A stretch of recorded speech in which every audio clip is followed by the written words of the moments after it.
Hey guys, it's me Rebecca. So this will be the start of another vlog. It is currently Sunday and now I've done today's some cleaning. I edited a video which I think would have been the last video you've seen on this channel. But yeah, and I have done some reading. I did finish this one because I didn't vlog it as I was in the vlog last week. And I started The Witch of Willow Hall by Hester Fox. This is about this family that has to move from Boston to this town called New Oldbury, to this manor called Willow Hall, after a scandal involving one of the daughters of this family. It's kind of like getting away from the rumors, getting away from the past, and everything that brought up this scandal, and kind of starting brand new. The father I think he changes his business or something in order for this to happen. Yeah. But when this family gets to this house, we see how the narrator, who is the middle daughter named Lydia and her younger sister named Amelia. I don't know how to pronounce it. It's a name I've only seen in the book, so I don't know how to pronounce that one. Yeah. But we see how they're affected by the house. Lydia, she sees this woman in the garden, like a mirror would steam up and words would appear in the mirror, like she sees weird stuff that shouldn't be there, while for some reason with Emily she's behaving very out of character. So yeah, we see how this house affects the family. And so far I'm on page 160 and I am liking this book.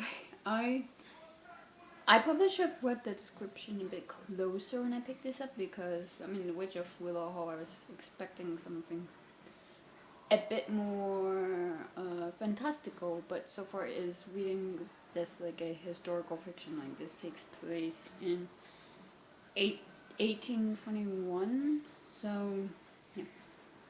But I am liking it. It is a compelling story, and I do feel for Lydia what she's experiencing and what she's going through. Something happened in the last 20-40 pages that affects her quite deeply, and she blames herself for what happened, even though it's not entirely her fault, but she feels like it is. Not saying what happened because that would be a spoiler, but yeah, we see how she's coming to grips with that, and how, I guess, being in this house and being in the surrounding land is kind of making her mind a bit worse about these events, like how much her surroundings is negatively impacting her. Yeah. I don't know how to explain what happened, because I just don't really want to give spoilers, but yeah. And we also see how she's kind of coming to grips with learning the truth of what really happened in Boston that led the family to leave, and how upset that makes her feel about it. And also, it seems like weird stuff happening to Lydia, it seems like when she's feeling a very strong emotion, something weird or something that shouldn't happen. We got a prologue of something that happened when she was a bit younger, that with this neighboring boy who killed her cat, and how upset that made her feel, how she not acted up, but when she went to confront this boy, something happened and it shouldn't happen. It seems like deep down inside Lydia, she's always had some sort of powers or some sort of ability. When this event happened I described in the last 40 pages of the novel. She's very distraught by it, and she's crying, and it's like the weather seems to be reflecting her feelings, and it starts to get quite stormy. It could be a coincidence, but could very much will not be. Like, she writes it off as a coincidence, so yeah. So far I am liking it. It's not as fantastical as I would have liked it to be, but I do like a historical fiction, so I'm not too upset about that. But yeah. And for the rest of the day, I'm just gonna do a bit cleaning. I did have to go to New York yesterday for a family thing, and driving to Brooklyn from where I live is like a 3-hour drive. The way back was much longer than usual, just because we kept running into traffic, and it was just not a fun time. So yeah, I am a bit tired from that, so I'm also gonna rest a bit and just take it easy. So yeah, I'll see you. So it's the next day, and I've just done some work and whatnot, and I've just had some lunch, and I've also done some reading of The Witch of Willow Hall, and now I'm on page 240, and I am liking this novel so far. It is definitely leaning more on the historical side, but we did learn more about Mr. Barrett's past, about what happened with his family, and certain, I guess, rumors about him kind of being spread by this woman in the town who's like, I guess the town's gossip, which apparently those rumors are not entirely true, but and it's one rumor in particular, but I am liking the I guess chemistry between him and Lydia, and how they they kind of get along very well, and they are definitely attracted to one another. And it really seems like the main conflict in here, besides the fact that the house is weird, it's strange, Lydia's seeing ghosts, apparently hearing voices in the middle of the night, like stuff that shouldn't be possible. This seems like the main conflict is something really mundane, which involves the scandal that caused Daphne to leave Boston, and it involves Catherine in order to not cause new scandal in their new town and not cause more stress for their parents. Catherine kind of needs some help. She initially was seeking this help from a friend of Mr. Barrett's, Mr. Pierce, who learned about what happened in Boston and is putting distance between him and Catherine, and now Catherine is seeing if Mr. Barrett can help her. So yeah, there's some conflict between the sisters in that regard, so yeah, that's interesting. And and it seems like, again, this house is affecting Lydia in some ways. Like, it's causing her to do, like, kind of act on her bad impulses, like, and it causes her, I don't know, but I cannot say literally what I want to say. I can't discuss, again, with these spoilers, and I don't want to spoil anything. But this time around, she does something that could actually hurt her sister a lot, and she realizes what she's about to do and prevents it from happening. So it seems like she's gaining control over her actions and what the house is trying to make her do, because the first time around she did act on the bad impulse, and she was saved before it could get worse, before she could die. So yeah, and I don't know, so far I'm really liking this novel. I'm just having fun with it, like, so yeah, the rest of the day, I'm just gonna do some more work and wanna maybe go out for a bit of a walk this afternoon if it's not too hot. So yeah, just because we are supposed to get a heat wave or a live, and I'm like not looking forward to it. So yeah, I'll see you.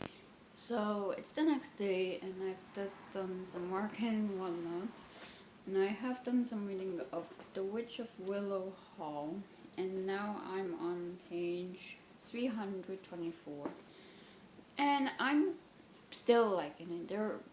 There was a couple scenes where I skimmed read it just because it involved the character blackmailing one of the main characters into...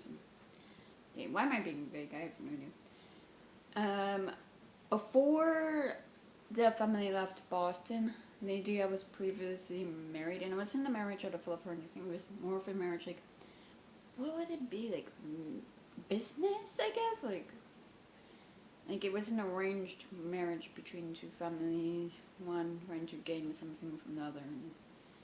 And this engagement was broken off due to the scandal that caused the family to leave.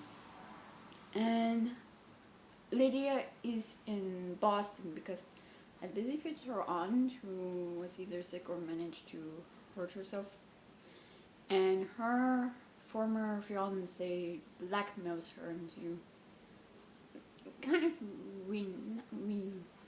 of starting up this engagement again, because he and his family have something to gain from it.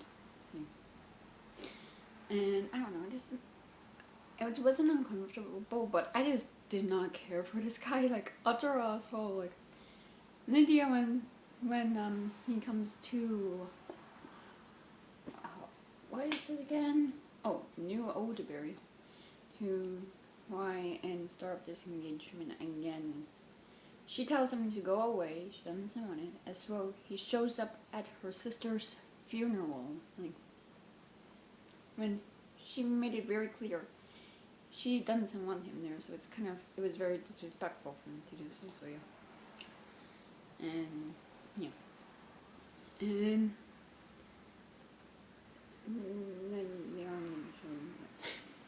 But besides that plot-wise, something happened with Catherine, who is Lydia's older sister, that it kind of involves the scandal that caused them to leave Boston, but Catherine blames Lydia for this new development that caused Catherine some pain and whatnot.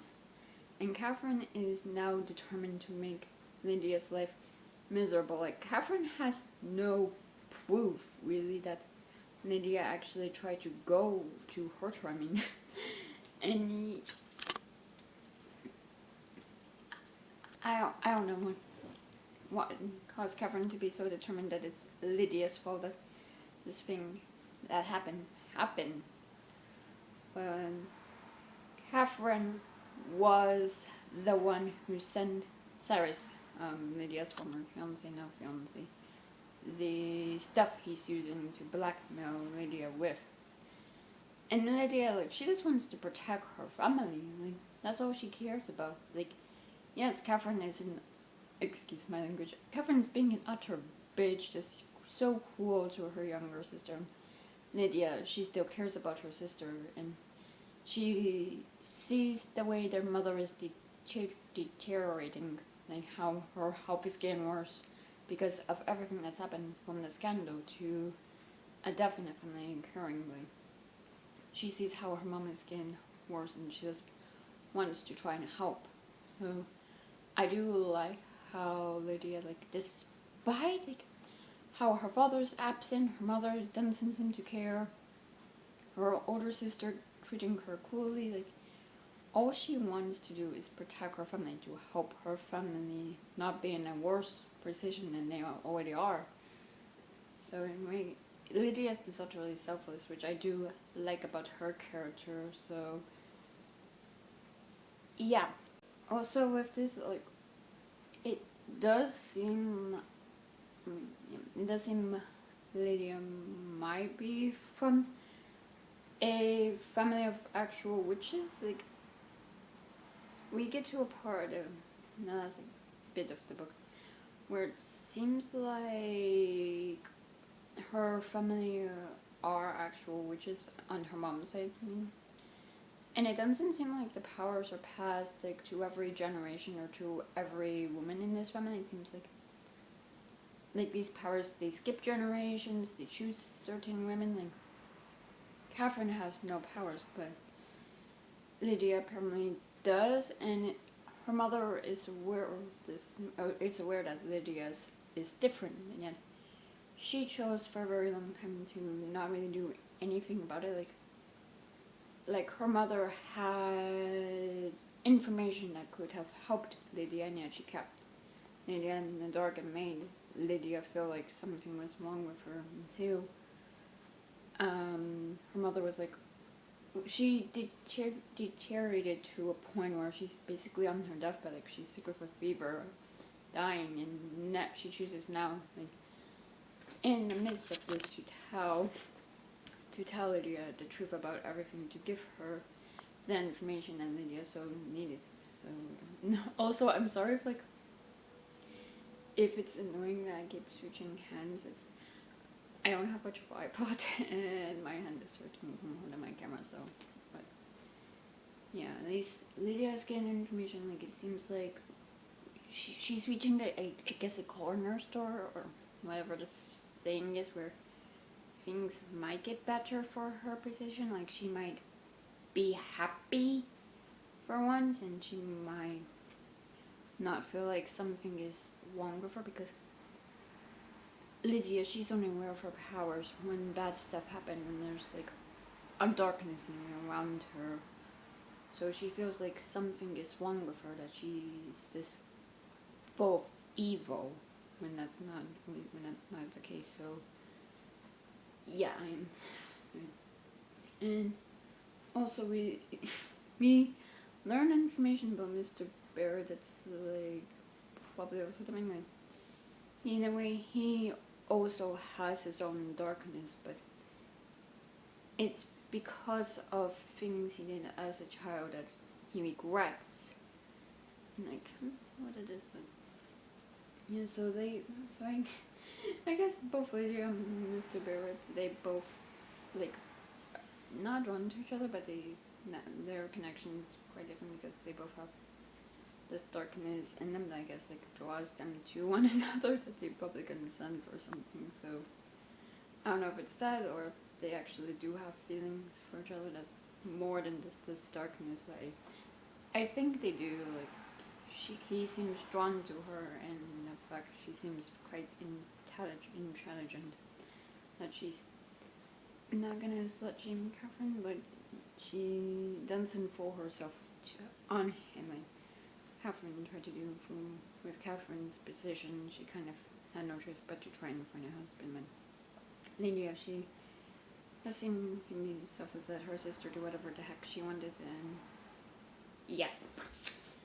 So yeah, so far I am enjoying this novel, and I'm intrigued to see how it will end. But yeah, I think for the rest of the day I will just do some more work, some cleaning maybe, so yeah. And we are supposed to start getting the heat wave. I think it's supposed to be in the 90s today, which, thank goodness for the fact my house tends to be a bit cold, because I don't make in the 90-degree weather. So yeah, I'll see you next. So it's the next day. In fact, it's actually the next morning, and I've just finished The Witch of Willow Hall by Hester Fox, and I liked it. I'm gonna give it a 4 stars.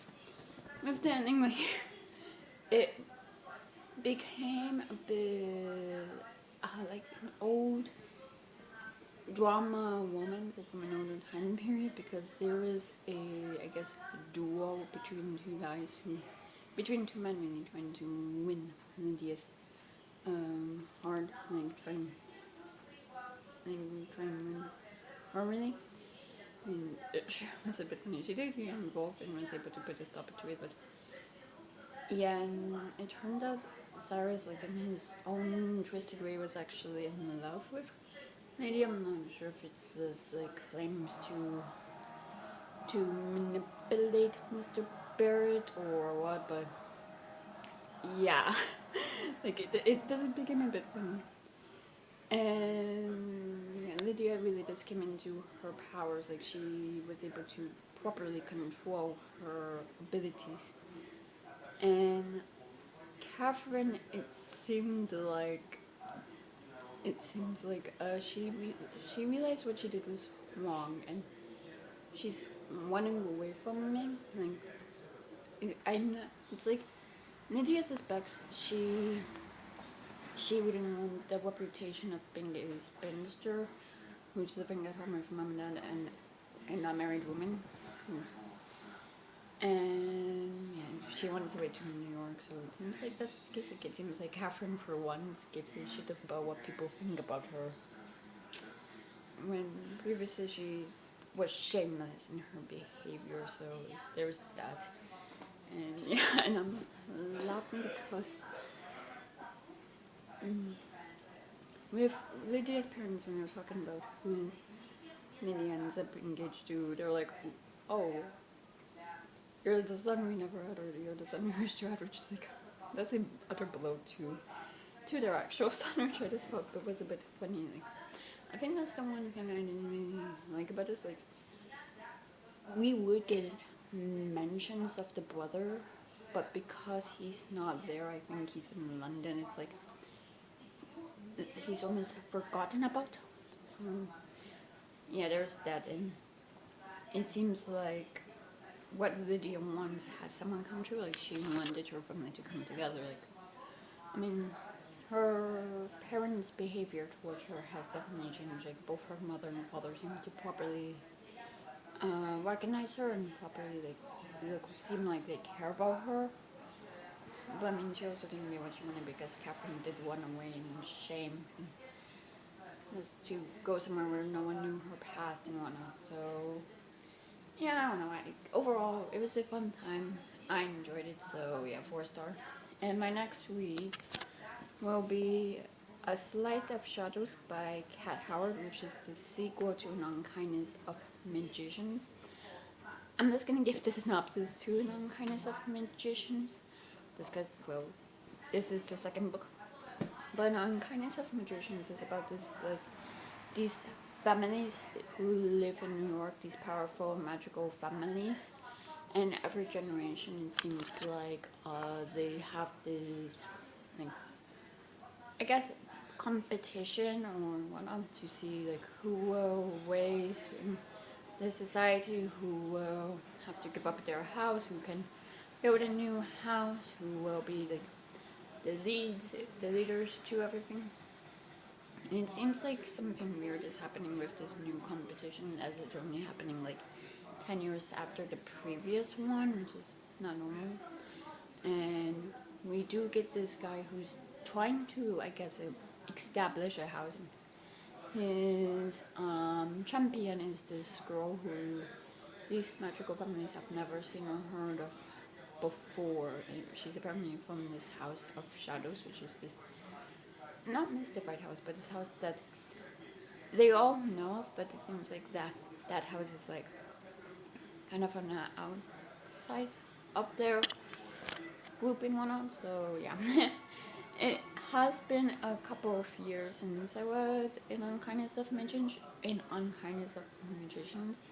so I don't remember all the details. So I'll probably have to look up some spoilery thing, like a more in-depth spoilery thing, in order to kind of like jog my memory. So yeah, I'm intrigued to see how I feel about this. So yeah, I'll see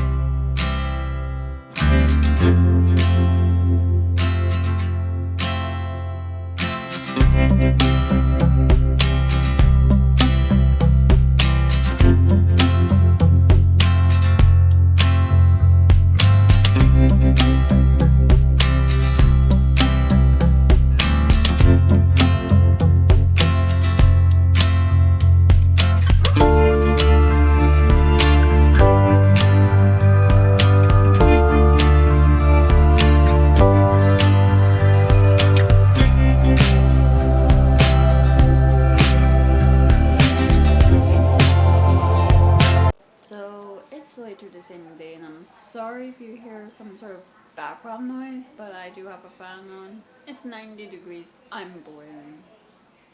But as you saw, I did go out for a bit of a walk while on some errands, and it was quite beautiful food boiling. So, yeah. And I have done some reading of A Sleight of Shadows, and now I'm on page 46, and I'm liking it so far. I don't feel like I'm really in the story yet, but yeah, I am intrigued. We do see the aftermath of events that took place in the previous book, how it personally affects Sydney with losing something very important to her, losing a connection that's always been a part of her, and how she's feeling about that, how she's, I guess, trying to see if she can continue on without this thing. And yeah.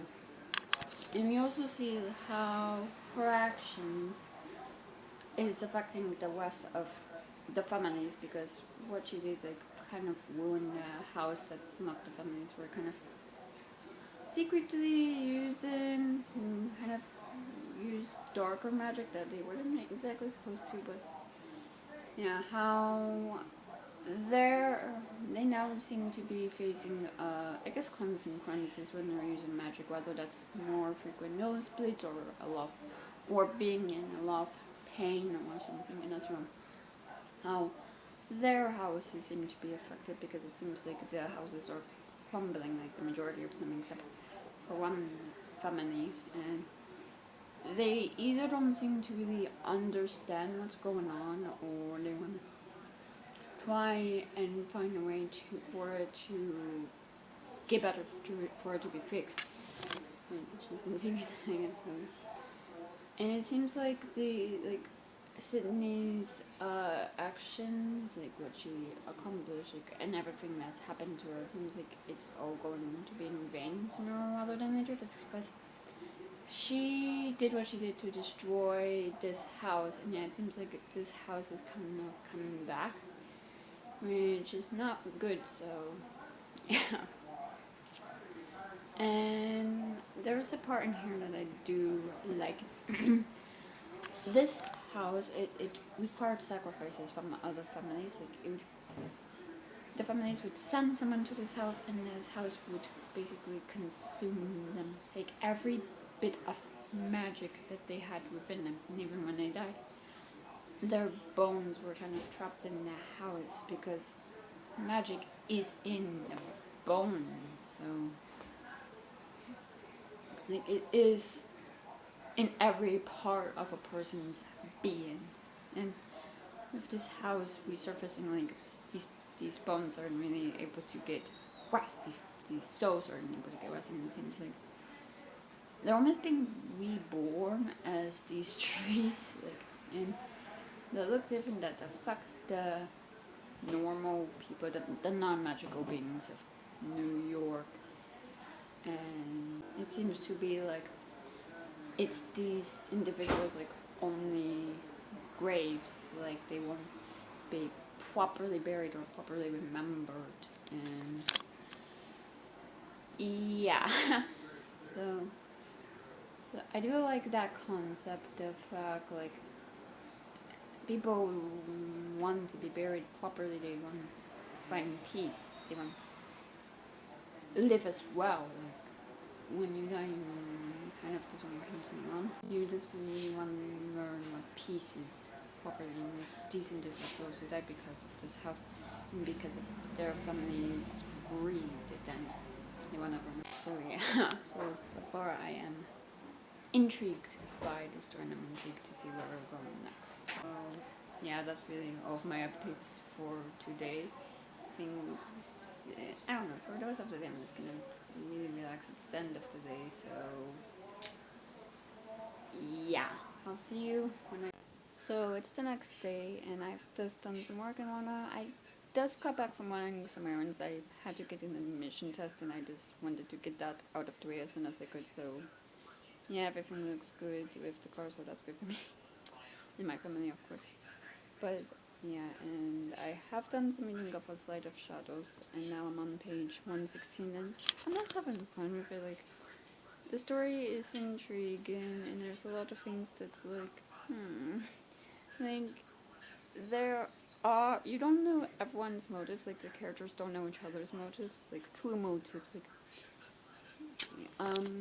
with Lauren, let's start off with him, and he has to really grow as a house, like, properly, like, he has to have an actual house, whether that's a house he builds himself or a house he somehow buys, like, in order to properly establish himself as a family head, he does need a house.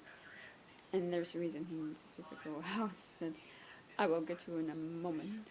But he also has to grow the house of people in it. And so he finds others like him, though magicians who are outside this unseen world, who are not part of one of the main families of it. And he finds them and he brings them together to try and teach them magic. And that's where we first begin. Because with a character, Dazzling, she used to be her family used to be like the head of the family, had been the head of the families for many generations, and with the last tournament, they lost that position.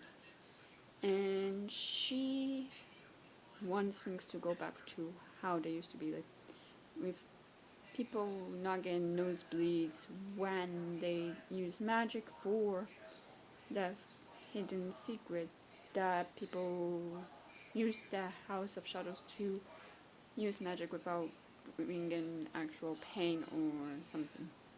Like, she sees how the House of Shadows is coming back together, how it's slowly waking up, and she wants to exaggerate that process, make it go faster. And so she's gonna try and use Lauren's students to try and do that, but he doesn't know that, like, he thinks she's just trying to help, which is, I guess, in a way a bit naive of him. So yeah, and I should go back to the house, like, why it's important you have a house. It turns out, like, it seems like the founding family had, or someone had, their bones buried in each of the houses, like more 7 people. So it's, yeah. But Sydney, she goes to the archives and learns that each of the founding family had their bones, like, buried within the house, so it brings the house to life, so make the house its own, as well to connect the house to their family members, to their descendants, in order for that connection to maintain. So it does seem like bones and whatnot, they do, like, have power within this family. Like, it does seem like it is quite different to what House of Shadows is, because it seems like the founding family had, like, they knew what they were doing and they were willing that, and it's like, that's their grave, while those who died in House of Shadows never really had a proper grave. So, but it seems like with one of the houses, like, there is an issue with the fact that that connection's not there. Like, the family head of one of the houses, they cannot sense magic whatsoever in the house. Like, it's not alive or anything. So that's intriguing. I'm not sure if it's because of the fact the previous family head was, he did stuff to hide the fact he didn't really have much powers, and he just didn't really take care of the house, or if it's more than that, like, yeah. But so far I am intrigued, and yeah, I'm just having fun with it. Like, and I think for the rest of the day I'm just gonna do some work and whatnot. So yeah, I'll see you when I see you.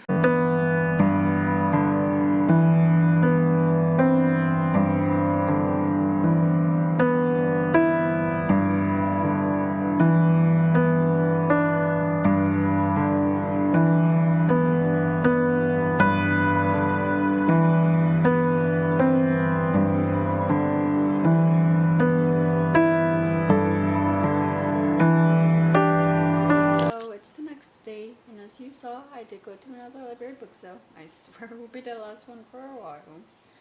But I did get 2 books. The first one being The Sundown Motel by Simone St. James, and this starts in 1982 in upstate New York, and Viv wants to move to New York City, and to help pay for it, she takes this job as the night clerk at the Sundown Motel in her town. But something gets in the way at the motel, something haunting and scary. I think she does go missing or something, I'm not entirely sure. And in 2017, in upstate New York again, Harry has never been able to let go of the story of her aunt Viv, who mysteriously disappeared from the Sundown Motel before she was born, and Harry decides to move to Fow and visit the motel, where she quickly learns that nothing has changed since 1982. Yeah. And she soon finds herself absorbed in the same mysteries that claimed her aunt. This looked interesting, and yeah. And the other one I got was Recursion by Blake Crouch. And it looks like there's this disease that's like spreading throughout the world. It's driving the victims mad with memories of a life they never lived, but the force that's sweeping the world is no pathogen. It's just the first shockwave unleashed by stunning discovery, and what's in jeopardy is not as our minds. And we follow this detective named Barry Sutton, who is closing in on a truth, and in a remote laboratory, neuroscientist Helena Smith is unaware that she alone holds the key to this mystery, and had tools for fighting back, and together they will have to confront their enemy before they and the world are trapped in a loop of ever-growing chaos. It seemed interesting to me, so I picked it up. So yeah, and I also did go for a bit of a walk, which I didn't film this because I just wasn't in the mood to. And I have done some work by now, since I've gotten home and some reading. And I'm on page 186 of A Sleight of Shadows, and I am liking it. I don't know if it's because I read An Unkindness of Magicians like in 2021, so it's been about 3 years, so it's like, even if I did read like that summary, like my memories like of the novel, like I don't remember everything about it, and I don't remember how I felt about the characters. Like, I liked the novel enough to continue on in that series, that's clear enough, but I don't feel as connected to this story, to the second book, as I was to the first one. I don't know as well if it's also because I was a different reader in 2021, like I have since grown, so I'm not entirely sure, but yeah, I am liking it, and I'm intrigued to see how this will all play out. From what I read, it seems like one of the heads of the house is like, they hoped the House of Shadows put itself back together. Like, House of Shadows, it was gradually putting itself back together bit by bit, slowly, but what one of the characters does, with the help of another character, sped up the process, and in doing so, it gave Sydney back something that she lost at the end of the first book, to put a stop to House of Shadows. And Sydney is really learning everything that makes up the unseen world, like all of the documents, all of the paperwork, all of everything that these people sacrifice for more power. So yeah, and it seems like the character who did so, they were using Lauren's student, Robin, like they in a way were manipulating the student who lost his sibling like they did, and I guess put that sympathy towards that student, showed that student sympathy, made them feel sorry for them. So, and unknowingly they are gonna try and use this student to speed up House of Shadows, because House of Shadows does need sacrifices in order to keep on going and whatnot. So yeah, I am intrigued to see how this will play out with any confrontations between Sydney and this character who is trying to, I guess, bring back this entity or this thing that they think is good for the unseen world. When House of Shadows connect was, I guess, a thing when people were given sacrifices to them. They were doing magic without nosebleeds, and they were able to do magic without it physically hurting them. They think House of Shadow is important, while Sydney thinks it shouldn't exist whatsoever and should never have. So I am intrigued to see how that plays out. So, yeah. So far, even though I don't feel so connected to the story and to the characters, I am intrigued, I am liking it. So, yeah, I'll see you when I see you. But yeah, for the rest of the day, I will just be doing more work and whatnot. So, yeah, I'll see you when I see you. So, it's later the same day, and I'm sorry if it's so dark. It's currently storming outside, so yeah. But I have done some more reading of A Sleight of Shadows, and I wanted to update you now before I forgot everything I read today to Mama. So yeah. But now I'm on page 222, and I'm still not really feeling connected to the characters. I do, however, like understand like the motives behind the character who helped speed up the process of House of Shadows restoring itself. Like, she did think that even though the house is kind of objectively bad, it did help the magicians not be in so much pain when they're casting magic. Like, it allowed them, I guess, this peace of mind to do magic without facing the consequences of it.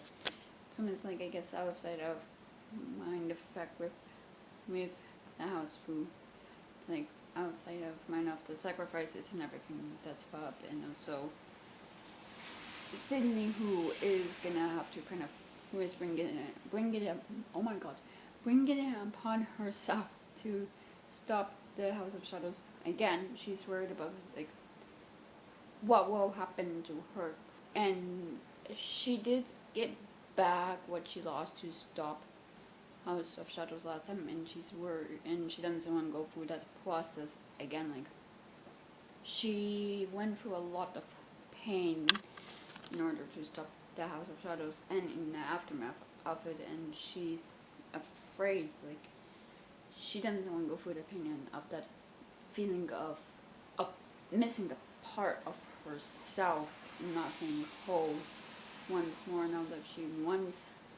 that she has that again, she doesn't want to give it up again, which is understandable. Even some people might think it's selfish, but yeah. And I do have to say, this book, it is quite short. It's only like 300 pages, so I understand that it kind of feels like it's kind of, the pacing's a bit too fast. Like, one moment, the person who's trying to help House of Shadows restore itself, like, she brought one of Lauren's students onto the island. Almost like, I don't know if it's like a sacrifice situation or for the house to have a new head of house situation. I'm not really sure, but it's like, 1 second she does that, and next second her friends like telling her she has to bring all of Lauren's kids on so they can like prevent Lauren and Sydney from intervening. And then it's like Sydney trying to stop the girl. This feels like this character, she didn't really put up much of a fight. Like, she's so arrogant or ignorant and thinking that it is better for the big, powerful families to have the ability to to do magic without being in pain, and who cares about these kids who are not part of any of the houses. Like, it is like she is part of this thought process that the big, powerful people, they get all of the power, while those who are less fortunate or were born into families where they're not able to be part of the main houses. Like, they shouldn't get the ability to do magic willingly, or not willingly, but magic freely. So I understand that, but still, like, pacing feels a bit like off with that, is because I would have liked to see this character put up more of a fight and like trying to stop Cindy and Lauren from doing anything, but I don't know if she does anything gets worth it or what, but yeah. And Sydney also, I'm so sorry if you hear anything, there's thunder and so, but Sydney, she found some records in the archive of the founding families, like kind of making a deal, something, and she's trying to piece everything together because there is a missing part of this magic system that House of Shadows seems to be feeling, but other characters feel like it should be Lauren's position. And there's a lot of interwoven like links between the families and between the history of everything, and it's like so complicated. And she's trying to figure out how to unwind all of these threads. There's a scene with her in her apartment, and she's literally like, what's that meme of? It's like that board of that board, and there's like so many yarn lines all over the place, and the guy's like, here's the clue sort of thing. Like, she has this big thing on her wall, and all of these images on her wall, and they're all interwoven with yarn, so it's like she has a visual representation of like what's actually going on of everything. And it seems like if you pull on one of the threads instead of it loosening it, it grows tighter. So yeah, it is intriguing. I would like to see if she is unable to unravel everything, if things will actually change moving forward, or if things will stay the same. So yeah, I am intrigued to see how she deals with the student that this person was able to bring on board, because this student, like, she got a taste of magic and she wants more. I think I mentioned earlier that she did have a sibling who did die in a tragic incident, and she wants to prevent that from happening in the future. Like, now that she has these powers, she thinks she could prevent it again. But I mean, I understand, like, seeing what happened, and she did feel powerless in the situation, so she doesn't want to feel powerless again. But it's not gonna bring back her sibling. But still, I'm just wondering how the confrontation between Sydney and this girl who's so like caught in this idea that she has power, she has all of the power she desires, and she can have more and more. Like, the idea of power is just consuming her entirely, so I'm curious how she'll behave if Sydney tries to talk sense to her, try and be reasonable with her, but I don't really see that happening, honestly. So yeah, I am intrigued to see how this goes, and yeah, hopefully this rain that we got today, like, it breaks the heat wave we've been going through. So yeah, I'll see you when so it's the next day, and I just finished reading A Sleight of Shadows, and I liked it. I do think I'll give this a 4 stars. I still didn't feel like 100% connected to the characters. I felt things were a bit washed. Like, I would have, like, I felt like I would have liked things to be like, I guess, a bit more drawn out. It had been like, the ending just felt a bit too easy. So yeah, I know. All I have to say is, as well with this book, is I did really enjoy how do you say, Vernis's character, and what she was doing to herself to help Sydney, because she feels like she has to make amends with Sydney about something when Sydney doesn't feel that way. But yeah, and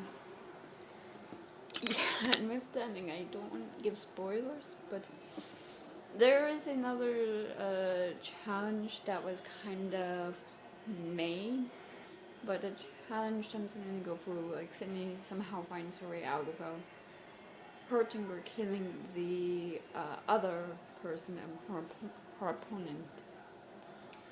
So yeah, I don't know. With that, it just felt a bit too easy. But the opponent was also in a very like vulnerable position. So I feel like Sydney kind of like used that, saw the position this person was in for her, not advantage, but to kind of stop the villain of the story from doing what they were hoping the opponent would do. And I mean, she was able to stop the opponent from killing Sydney herself. So yeah, and yeah, things have definitely changed, but we think with all of the houses now being separate from one another, like previously magic was all like in one place, we're all in New York, and now everyone is able to go to other places and you don't have to be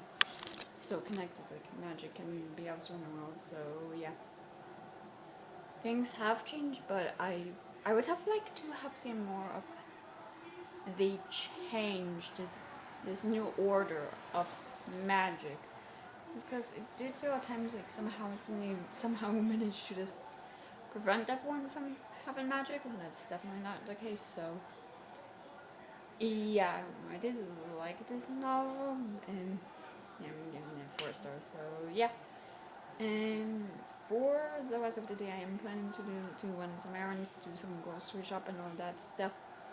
So yeah, and with it being Saturday and me finishing this book, it's also the end of this vlog, because I do try to run my vlogs on Saturdays when I'm able to. So yeah, if you enjoyed this video, please give it a thumbs up, leave a comment below telling me what you've been up to recently. If you want to, please subscribe to this channel, and if you want to follow me on any social media, then all those things are down bar below. I'll see you guys next time I post.